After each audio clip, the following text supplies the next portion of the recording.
Today came a huge announcement at the theme parks. Today, they decided that they will be closing down the Star Wars launch bay, permanently closing. This was kind of the only thing left of George Lucas Star Wars. They had the old posters in there. They had beautiful murals that just were episodes 1 through 6.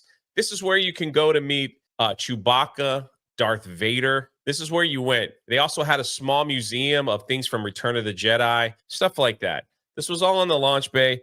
And they decided, well, we're going to close it because nobody really goes anymore, because nobody cares about this IP. Plus, we've got, Galaxy's Edge, everyone's favorite. They could just go there. This is another Star Wars stuff that they're removing from the parks. Star Cruiser was the first one. That failed miserably. And this is what they're replacing it with. We're going to go over here to Drew. This is going to open up in 2026 next year relatively quickly.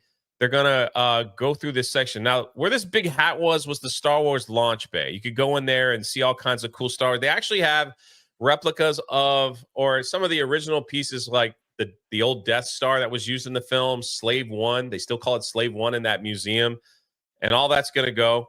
This side over here used to be a meet and greet where you can meet different Disney characters. That's going to go as well.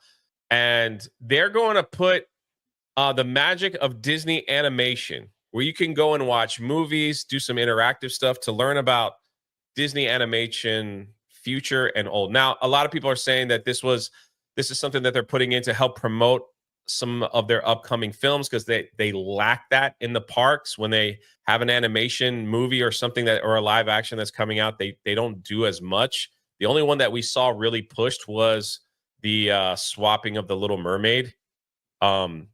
That was pretty much it. But this is what it's going to look like. They're going to bring back the big magic hat as well. And what do people think about them closing Star Wars launch bay for like OG characters and stuff like that? Well, a lot of the Disney adults are actually happy with it.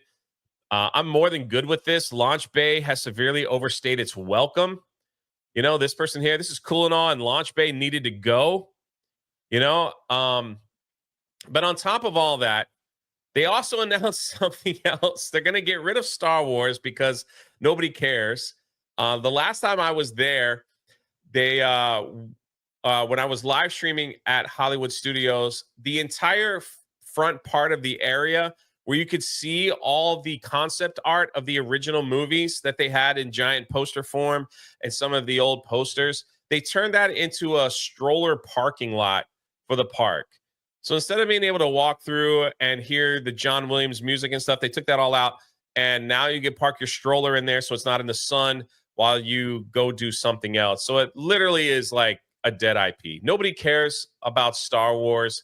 Even Disney, they obviously don't care anymore. They're going to move out and put something else in that they think people will find more interesting. And this coming on the heels of this announcement too, because if you buy an annual pass, they'll give you $100 gift card, which I don't think they've ever done before.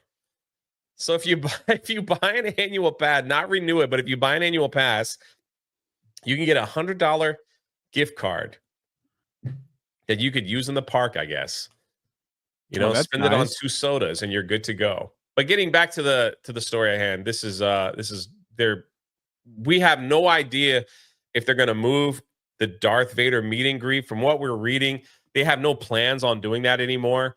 They're quite happy with the meet and greets that they have now with Rey and Kylo Ren and the First Order soldiers that you could find at Galaxy's Edge.